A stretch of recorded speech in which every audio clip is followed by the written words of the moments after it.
فبأي آلاء ربكما تكذبان. سب سے پہلے قرآن کی آیت ہے 29ویں پارے میں بھی ہے 28 اس میں قد افلح المؤمنون جو سورہ مومنون ہے اس میں بھی ہے کہ اللہ نے فرمایا زوجہ کے علاوہ کوئی بھی راستہ اختیار کرتا ہے فاولئک هم العادون. اور اس میں الفاظ دیکھو فمن ابتغى وراء ذلک. ذالک جو ہے نا یہ بلاغت ہے. ذالک اس میں اشارہ ہے, جب ہاتھ سے اشارہ کرتے ہیں نا اس وقت کہا جاتا ہے. گویا اللہ تعالیٰ آپ کو آپ کی زوجہ کی طرف اشارہ کر کے کہہ رہا ہے کہ یہ جو بیوی ہے نا, بیوی کے یہ والا آپشن, اس کے علاوہ آپ کے پاس کوئی دوسرا آپشن نہیں ہے. اشارہ کر دیا. اس میں اور بلاغت ہے کہ یہ اسی میں بند ہے, آپ کے پاس اپنی خواہش پوری کرنے کے باقی تمام دروازے بند. وراء ذلک اللہ نے فرمایا یہ جو راستہ میں بیان کر رہا ہوں, یہ اشارہ کر دیا الا علی ازواجہم او ما ملکت ایمانہم. تو بہت زیادہ غلو ہے اس آیت میں, مبالغہ ہے یہ بتانے کے لیے کہ تمام راستے اس کے علاوہ بند ہیں. دوسرا قرآن میں سورہ نور کی جو آیتیں ہیں وَلْيَسْتَعْفِفِ الَّذِينَ لَا يَجِدُونَ نِكَاحًا, جو نکاح نہیں پاتے, موجود نہیں پاتے نکاح, انہیں چاہیے کہ پاک دامنی کے ساتھ رہیں. وہ یہاں بھی ہے. اور نکاح موجود نہ پانے کا مطلب کیا ہے کہ آپ کی مالی حیثیت ایسی ہے کہ اس کے حساب سے آپ کو کوئی رشتہ دینے کے لیے تیار نہیں ہے. تیسری آیت 5ویں پارے کی ابتدائی آیتیں ہیں, اس میں اللہ نے فرمایا کہ جو آزاد عورت سے نکاح کی طاقت نہیں رکھتا وہ کسی کی باندی سے نکاح کر لے. تو اب باندیاں تو نہیں ہیں, مطلب قرآن کا حاصل یہ ہے کہ اپنا معیار نکاح میں گرا دے, نقصان کرے اپنا, کوئی بات نہیں ہے, لیکن پھر بھی دوسرے راستے ان کو اختیار نہیں کر سکتا. تو اس لیے اگر آپ کے پاس پیسے نہیں ہیں, کوئی نکاح کے لیے تیار نہیں ہے, اپنا معیار آپ گرائیں, آپ کو دوسرے راستوں ہینڈ پریکٹس اور اس جیسے بے حیائی کی آپ کو اجازت, نہ زنا کی طرف نہ کسی اور راستے کی طرف جانے کی اجازت ہے. یہ تیسری دلیل ہو گئی کہ نکاح کا معیار آپ کو گرانا پڑے گا اپنا. اور رہا یہ مسئلہ کہ یہ کیسے ہو سکتا ہے, میرا تو اسٹینڈرڈ ہے, تو بھائی دنیا کو مسافر خانہ سمجھو, تو اسٹینڈرڈ گیا تیل لینے, ٹھیک ہے نا, اچھے سے اچھے کی تلاش کریں لیکن برائی سے تو اچھا ہے نا. حضرت عبداللہ بن عباس رضی اللہ عنہ سے روایت ہے کہ ایک شخص آیا, اس نے کہا کہ میں ہاتھ سے اپنے آپ خواہش پوری کرتا ہوں, ایک روایت ہے. تو حضرت عبداللہ بن عباس نے نفرت سے منہ پھیر لیا اور فرمایا کہ تو باندھی رکھ لیتا یہ تیرے لیے زیادہ بہتر. تو یہ تیسری دلیل ہو گئی. چوتھی دلیل صحیح حدیث ہے حضرت عثمان بن مظعون رضی اللہ تعالی عنہ کی. وہ فرماتے ہیں ہم سفر میں ہوتے تھے, بیوی سے دوری ہم پہ بہت شاق گزرتی تھی, ظاہر ہے زنا میں پڑنے کا خطرہ تھا. تو ہم نے نبی سے اجازت لی کہ ہم اپنے آپ کو خسی کر دیں, اپنی جو خواہش ہے وہ کیا کر دیں, ختم. کوئی ایسی دوا کھائیں, کچھ بھی کر لیں, آج کل آپریشن بھی ہوتا ہے. تو لو اجازنا لختصینا, حدیث کے الفاظ ہیں, اتنی ٹینشن میں تھے ہم کہ اگر نبی ہمیں اجازت دیتے تو ہم اپنے آپ کو خسی کر لیتے, لیکن نبی نے اس کی پرمیشن نہیں دی. اب دیکھو صحابی رسول اتنی شدید ٹینشن میں بھی اس کا حل یہ نہیں تلاش کر رہے کہ ہاتھ سے اپنے آپ کو مطمئن کر لیں, اتنی شدید ٹینشن میں بھی. اگر اس کی اسلام میں ذرہ برابر بھی گنجائش ہوتی تو ذرا سا تو اشارہ ملتا نا, صحابہ کر لیتے یا ان کو اشارہ دے دیا جاتا کہ بھائی اپنے آپ کو خسی کرنے کے پر آ گئے ہو, اپنی اللہ کی تخلیق کو تبدیل کر رہے ہو, تو اس سے بہتر ہے کہ تم اپنی تسکین کر لو اس طریقے سے. اس کی پرمیشن کا کہیں تذکرہ نہیں ملتا. اس کا مطلب ہے کہ اس نبی نے وہاں کیا فرمایا صحابی کو, نہانا عن التبتل, نبی نے فرمایا نکاح سے دور بھاگنے سے منع کیا. تو فرمایا نا نا نا نا نا تزوج الودود الولود, فرمایا یہ اللہ نے خواہش اس لیے رکھی ہے کہ تم نکاح کی طرف کیا ہو جاؤ, مجبور ہو جاؤ. یہ کتنے دلائل ہو گئے, بولو نا بھائی, 4 دلائل ہو گئے. اور بھی بہت کچھ ہے اس پہ بولنے کے لیے, میں مختصر بات سمیٹ رہا ہوں. اصل میں لوگ جو یہ کہتے ہیں نا کہ یار ہم مجبور ہیں تو کیا کریں ہم, یہ تو خواہش اتنی جب مسلط ہو جاتی ہے ہمارے اوپر, یہ تو اس سے جسم کو بھی نقصان ہوتا ہے, مینٹلی بھی آدمی ڈسٹرب ہوتا ہے. تو یاد رکھو یہ اللہ نے آپ پر اتنی زبردست خواہش اس لیے مسلط کی ہے تاکہ آپ نہ چاہتے ہوئے بھی شادی پر مجبور ہو جائیں, اور شادی میں فطرت آپ کے دلائل ماننے کے لیے تیار نہیں ہے. یہ جو آتے ہیں میرے پاس پیسے نہیں ہے تو ایکچولی ابھی ایجوکیشن, ایکچولی ابھی یہ, فطرت اس چیز سے متاثر نہیں ہے. فطرت کہتی ہے آپ کے دلائل کیا ہیں, غلط ہیں. اگر یہ اللہ مسلط نہ کرتے نا مردوں پہ یہ شہوت, تو میرا خیال ہے کوئی 70 سال میں جا کے بھی لوگ شادی نہ کرتے. تو قدرت کا ایک نظام ہے, قدرت ایک سسٹم کے تحت لوگوں کو چلانا چاہتی ہے. اس کا فائدہ یہ ہوگا کہ آپ نہ چاہتے ہوئے خاندان کی لڑکیوں سے شادی پر مجبور ہوگے, ان کو گھر ملے گا. اگر مجزنی کی اجازت دے دی جائے, مجھے تھوڑی لینگویج صاف استعمال کرنی پڑ رہی ہے, بہت معذرت, مجبوری ہے, اگر اس کی اجازت دے دی جائے تو لوگ نکاح میں کیا کریں گے؟ تاخیر. نقصان کس کا ہوگا؟ لڑکیوں کا. لڑکیاں بھی پھر ہینڈ پریکٹس کریں گی, جو کہ کر رہی ہیں, وہ بھی مجبور ہوں گی. تو اسلام نے آپ پر, اللہ نے آپ کے اوپر یہ شہوت اسی لیے مسلط کی ہے کہ یہ آپ کا یہ آپشنل نہیں رہے نکاح, بلکہ آپ کی باڈی کی ریکوائرمنٹ بن جائے کہ بھئی یہ تو کرنا ہی کرنا ہے. اور اس کا فائدہ کس کو ہوگا؟ عورت کو. بات آ رہی ہے سمجھ میں؟ اس کا گھر بسے گا. تو اگر اس کی اجازت دے دی جائے, بھئی ایجوکیشن کا ہے, ابھی تو تعلیم ہے, ابھی تو ایکچولی تو نتیجہ لڑکیوں کا کیا ہوگا؟ بیڑا غرق ہوگا, جو کہ ہو رہا ہے. آپ کہہ سکتے ہیں وہ بھی تعلیم حاصل کریں, ہم بھی حاصل کریں, تو بات یہ کتنی تعلیم حاصل کر لیں گی؟ اور اگر کر بھی لیں گی تو فطرت کا کوئی آلٹرنیٹ نہیں ہوتا, نیچر کا متبادل نہیں ہے. جو چیز آپ کی باڈی کی ریکوائرمنٹ ہے اس کو بہرحال پورا کرنا ہے. دیکھو, اگر آپ کے پاس ایجوکیشن کی وجہ سے کھانے کا ٹائم نہیں ہے, آپ مصروف ہیں جس کی وجہ سے کھانے کا ٹائم نہیں ہے, تو کیا پیٹ آپ کو بھوک لگانا چھوڑ دے گا؟ ہے بھائی؟ یا کوئی ڈاکٹر یہ فتویٰ دے دے گا کہ چونکہ آپ کے پاس کھانے کا ٹائم نہیں ہے لہذا آپ اگر نہیں بھی کھائیں گے تو صحت کو نقصان نہیں ہوگا؟ کوئی بھی سمجھدار ڈاکٹر ہوگا وہ کہے گا بھائی آپ کے پاس ٹائم ہو یا نہ ہو, آپ کے باپ کو بھی کھانا پڑے گا آپ کو, ورنہ باڈی کا نقصان ہوگا. تو یاد رکھو, جس طرح روٹی ضروری ہے مرد کے لیے, اسی طرح عورت, اور عورت کے لیے اسی طرح مرد ضروری, باڈی کی ریکوائرمنٹ ہے. تو اسلام چونکہ نیچر کے خلاف نہیں چلاتا آپ کو, اس لیے اسلام نے تمام راستے بند کر دیے خواہش پوری کرنے کے, کیونکہ وہ سارے ان میں سے کوئی بھی نیچرل نہیں ہے. صرف ایک ہی نیچرل ہے کہ مرد کا کانٹیکٹ عورت سے اور عورت کا مرد سے, اس کے علاوہ کوئی نیچرل نہیں ہے. ہاں, ایک آخر میں بات ضرور کہوں گا. ڈاکٹر ذاکر نائک صاحب, اللہ ان کی عمر میں برکت دے, انہوں نے یہ کہا ہے کہ زنا سے بچنے کے لیے اگر کوئی یہ عمل کرتا ہے تو شاید مستحب ہو.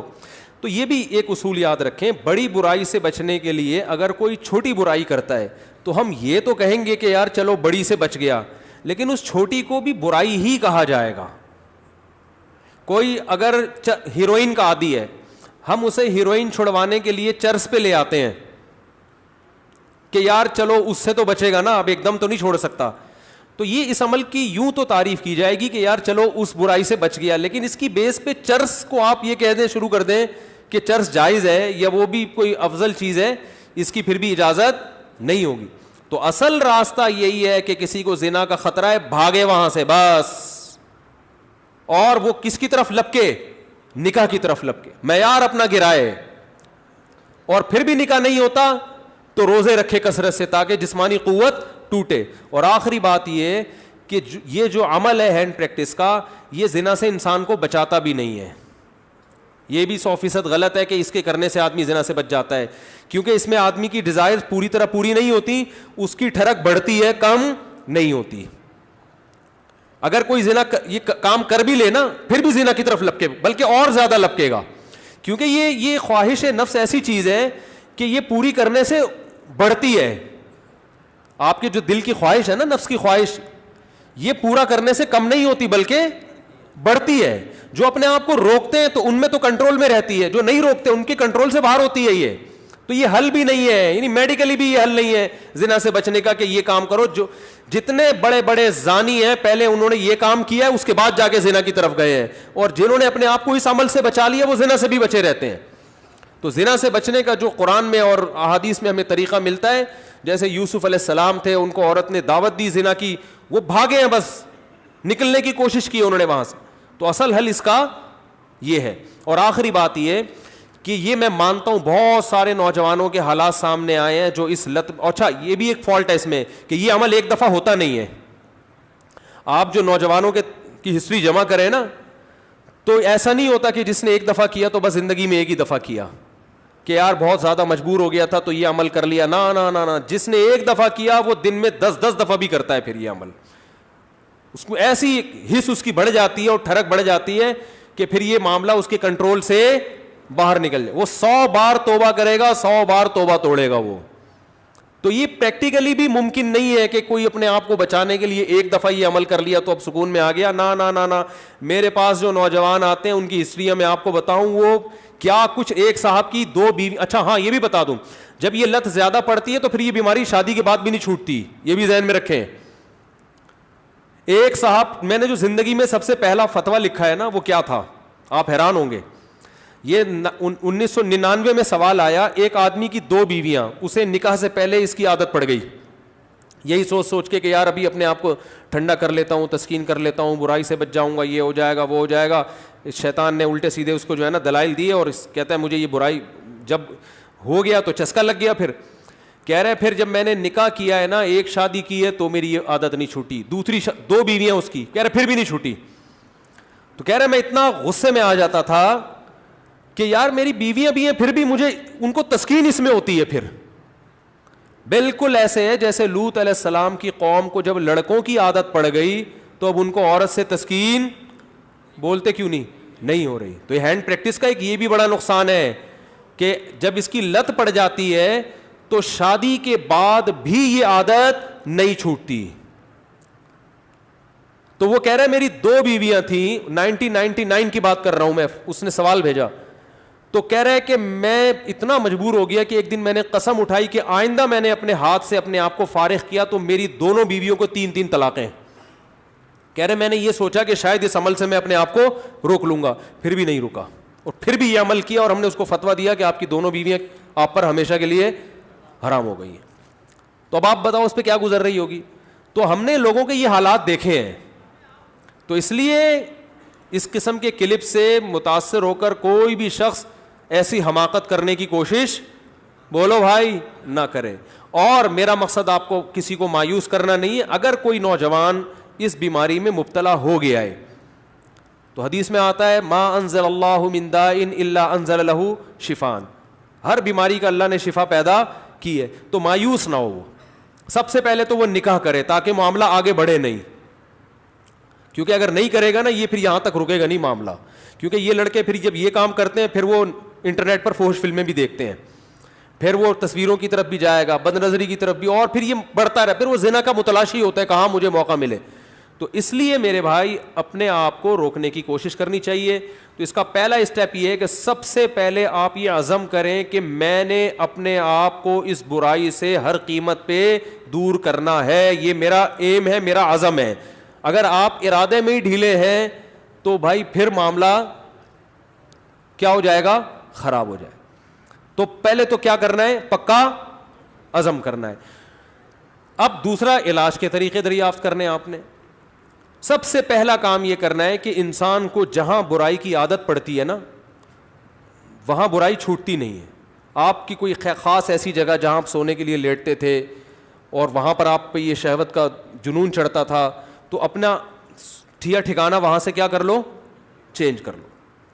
رات کو سونے سے پہلے مطالعہ کر کے سو. کوئی اپنے سرہانے کتاب رکھی جائے. جو نوجوان خدا نخواستہ کوئی اس میں مبتلا ہے تو اس کو بتا رہا ہوں میں, اپنے سرہانے کیا رکھیں, کوئی دلچسپ کتاب رکھیں. بستر پہ جیسے ہی لیٹے, جو معمولات ہیں نا آیت الکرسی پڑھنا, دعائیں پڑھنا, بستر پہ لیٹنے سے پہلے پڑھ لیں وہ, تاکہ آپ جب بستر پہ جیسے ہی جائیں تو آپ کی سوچ جو ہے نا وہ مطالعے کی طرف چلی جائے.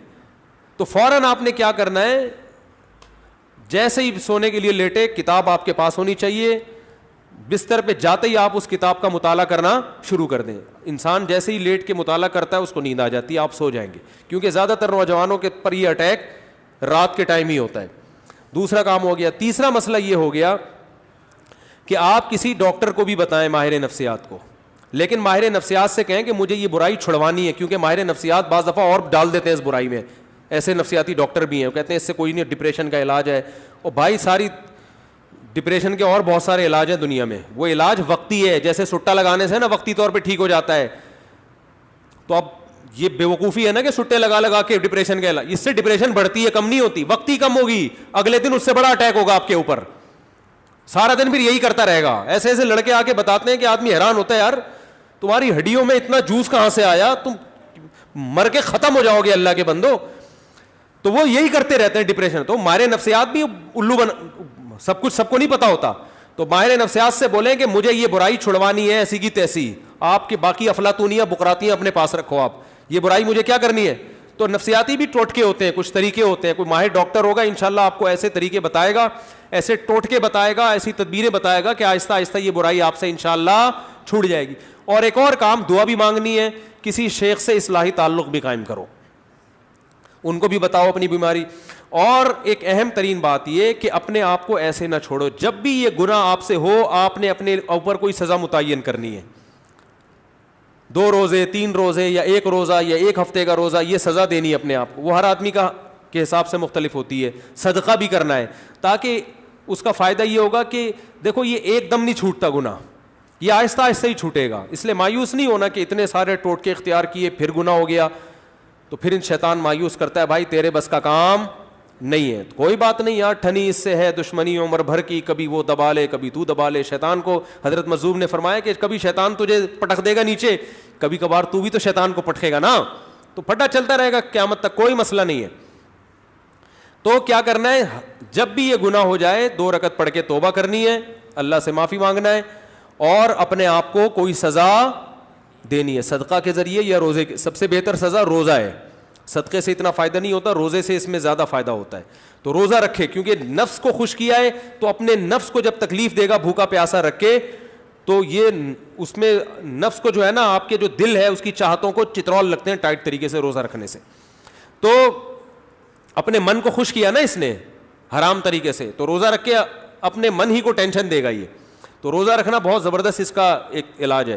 تو کیا کرنا ہے, جب بھی یہ جرم ہو جائے تو روزہ رکھ کے اس کی تلافی کرنی ہے. اس کا پھر نہیں بھی چھوٹتا تو ٹینشن نہیں لینی, آپ نے اپنے قوائف پورے کر دیے. اور آخری بات یہ کہ روزانہ ایکسرسائز کا معمول بناؤ.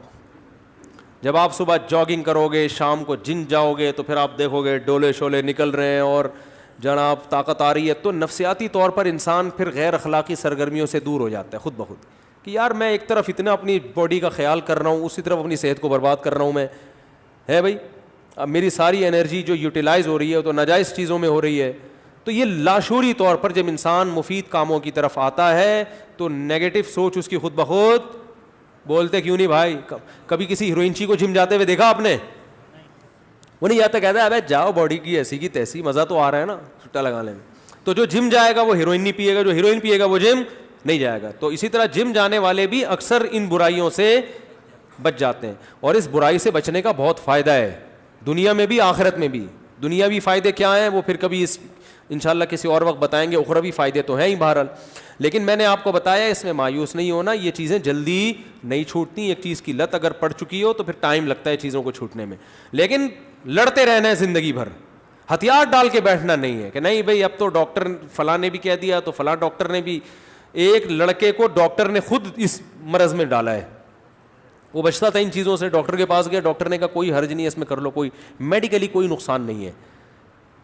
میڈیکلی بھی نقصان ہے, حقیقت ہے, یہ کہنا کہ میڈیکلی نقصان نہیں غلط ہے, اور ذہنی طور پر تو بہت نقصان ہے. دیکھو لوط علیہ السلام کی قوم جو برائی کرتی تھی اس سے میڈیکلی کوئی نقصان نہیں تھا, لیکن وہ بیچارے نکاح کے قابل رہے نہیں. وہ کہنے ما لنا فی بناتک من حق, اے لوط ہمیں عورت سے نکاح میں دلچسپی ہی ختم ہو گئی ہے. تو یہ کتنا بڑا نقصان ہے کہ نہیں ہے. تو جو لوگ لڑکوں کے عادی ہو جاتے ہیں ان کو عورت میں دلچسپی ختم. اب میڈیکلی تو سب کچھ صحیح ہے, آئرن بھی صحیح ہے اور جناب پوٹاشیم میگنیشیم سب کچھ صحیح ہے, تو باڈی کو تو کچھ بھی نہیں ہوا, کھوپڑی آؤٹ ہو گئی.